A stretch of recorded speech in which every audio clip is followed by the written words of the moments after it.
साईं बाबा की पूजा और व्रत कथा भारत सदियों से देवों और संतों की भूमि मानी जाती है। इस देश में समय समय पर कई संतों ने ज्ञान का प्रकाश फैलाया है। शिरडी के साईं बाबा भी अवतारी पुरुष के रूप में पूजे जाते हैं। शिरडी के साईं बाबा की चमत्कारी शक्तियों के बारे में बहुत सी कथाएं हैं। साईं बाबा के पूजन के लिए गुरुवार का दिन सर्वोत्तम माना जाता है। साईं व्रत का विधान। साईं व्रत कोई भी कर सकता है। साईं बाबा जात पात या और कोई भेदभाव नहीं मानते थे। उनका कहना था, सबका मालिक एक है। यह व्रत किसी भी गुरुवार को साईं बाबा का नाम लेकर शुरू किया जा सकता। सुबह या शाम को साईं बाबा की तस्वीर या मूर्ति की पूजा की जाती है। किसी आसन पर पीला कपड़ा बिछाकर उस पर साईं बाबा की तस्वीर रखें। पूजा के लिए पीले फूल या हार का प्रयोग करें। धूप दीप जलाकर साईं व्रत की कथा पढ़ना चाहिए। पूजा के बाद प्रसाद बांटना चाहिए। प्रसाद के रूप में फल या मिठाई बांटी जा सकती है। शिरडी के साईं बाबा के व्रत की संख्या 9 हो जाने पर अंतिम व्रत के दिन 5 गरीब व्यक्तियों को भोजन कराना चाहिए और दान करना चाहिए। इस तरह इस व्रत का समापन होना चाहिए। साईं व्रत की कथा कोकिला बहन और उनके पति महेश भाई शहर में रहते थे। दोनों में एक दूसरे के प्रति प्रेम भाव था, परंतु महेश भाई का स्वभाव झगड़ालू था। दूसरी तरफ कोकिला बहन बहुत ही धार्मिक स्त्री थी, भगवान पर विश्वास रखती। धीरे धीरे उनके पति का धंधा रोजगार ठप हो गया।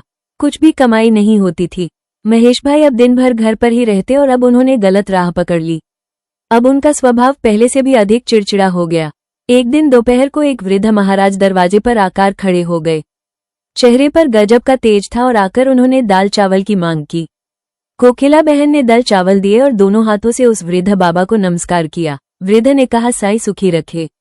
कोकिला बहन ने कहा, महाराज सुख मेरी किस्मत में नहीं है, और अपने दुखी जीवन का वर्णन किया।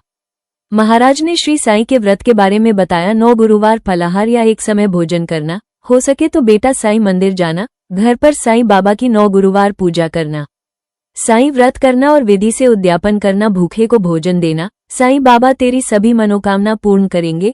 साईं बाबा पर अटूट श्रद्धा रखना जरूरी है। कोकिला बहन ने भी गुरुवार का व्रत लिया। 9वें गुरुवार को गरीबों को भोजन कराया। उनके घर से कलह दूर हुए। घर में बहुत ही सुख शांति हो गई।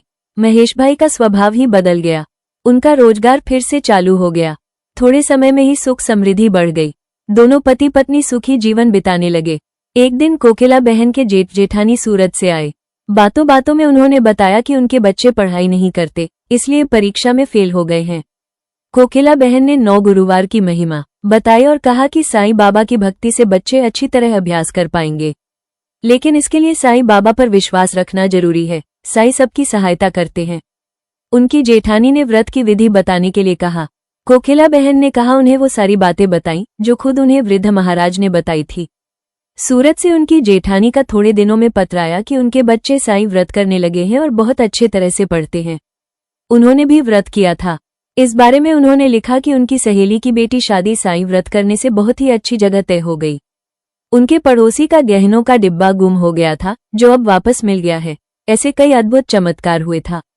कोकिला बहन ने समझा कि साईं बाबा की महिमा अपार है।